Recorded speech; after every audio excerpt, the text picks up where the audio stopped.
বর্তমানে আমাদের জীবনটা কিন্তু কেন্দ্রীভূত হয়ে আছে বিভিন্ন ধরনের অ্যাপের মাধ্যমে। সাপোজ আপনি আপনার ফিটনেস স্কেজুয়াল ঠিক করবেন, সেক্ষেত্রে আপনি একটা অ্যাপ ডাউনলোড করে সেই অনুযায়ী কাজটা করে ফেলতে পারেন।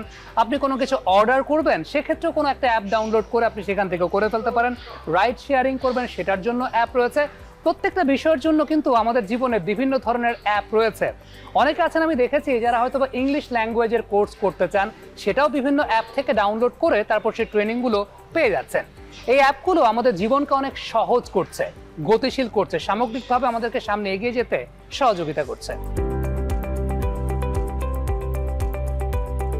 আমার তো মনে হয় সকালটা শুরু হয় অ্যাপ দিয়ে। ঘড়ি না দেখে আমরা আগে সেলফোন দেখি, যে সেলফোনে অ্যালার্মে ঘুমটা ভাঙে, তারপর হচ্ছে আমরা চিন্তা করি যে আচ্ছা আজকে কি হলো, সেটার জন্য সোশ্যাল মিডিয়াতে আগে ঢুকি। আগে তো চিন্তা করতাম যে বাসায় একটা সংবাদ পত্রিকা আসবে, ওটাতে শুনবো বা কারো কাছে জিজ্ঞেস করবো, কিন্তু এখন কি করতে হয়, রেডিও শুনতে হয় না, এখন টেলিভিশন অন করতে হয় না, এখন আগে ফেসবুকে গিয়ে দেখতে হয় যে আচ্ছা আজকে ট্রাফিক অ্যালার্টে গিয়ে দেখি রাস্তার কি অবস্থা, বা আজকে গিয়ে কিছু পার্টিকুলার ব্লগার আছে তাদের ব্লগটা দেখি যে আজকে দেশের কি অবস্থা।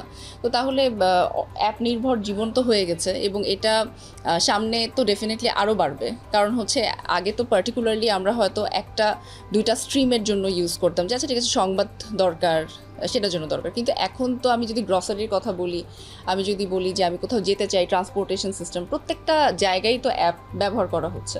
এটার জন্য প্রাইভেসিও একটা বিষয়, যে আমাদের প্রাইভেসিটা চলে যাচ্ছে, আমাদের ডেটাটা অনেক মানুষের, অনেক অর্গানাইজেশনের কাছে চলে যাচ্ছে। তো প্রাইভেসিটা আমাদের কাছে এখন একটা বিশাল বড় কনসার্ন, যে আমাদের ডেটাটা কি সবার কাছে অ্যাভেলেবেল কিনা, এবং পৃথিবীর বিভিন্ন দেশের কাছে অ্যাভেলেবেল কিনা। সেই জায়গাটাতে ব্যাংকিং সিস্টেমও কিছুটা শঙ্কায় আছে, যে আসলে কি প্রপারলি কি আমরা কি অ্যাপ ব্যবহার করে কি আমার দেশের প্রত্যেকটা সেক্টরের কাজগুলো কি প্রপারলি আমি কি অপারেট করতে পারছি কিনা। অনেক অ্যাপ ব্যবহার করছি, এমন অ্যাপ দরকার যেই অ্যাপটা আমাকে অ্যাপের সার্ভিস দেওয়ার সঙ্গে সঙ্গে আমার সিকিউরিটি প্রোভাইডার হবে, সেই অ্যাপটা প্রয়োজন। শুধুমাত্র অ্যাপ ব্যবহার করলাম কিন্তু অ্যাপ আমাকে সিকিউরিটি দিতে পারছে না, বা আমার ডেটা প্রোটেক্ট করতে পারছে না, আমার টাকা প্রোটেক্ট করতে পারছে না, তাহলে তো সেই অ্যাপের রিলায়েবিলিটি ধীরে ধীরে কমে যাবে। এবং অ্যাপ কিভাবে করে ব্যবহার করলে আমি স্ক্যামের শিকার হব না, সেটাও সেই অর্গানাইজেশন বা সেই কোম্পানিকেই জানতে হবে, যে আমি কিভাবে করে একটা অ্যাপ তৈরি করব, ডিজাইন করব, ইউজার ইন্টারফেসটা আমার কত সোজা হবে, যেন আমার যে কোনো কাস্টমার খুব ইজিলি একটা অ্যাপ ব্যবহার করতে পারে এবং সেটা থেকে বেনিফিটেড হয় এবং তার স্ক্যাম না হয়। সেই বিষয়টাও সেই কোম্পানিকেই ডিজাইন করতে হবে সেভাবে।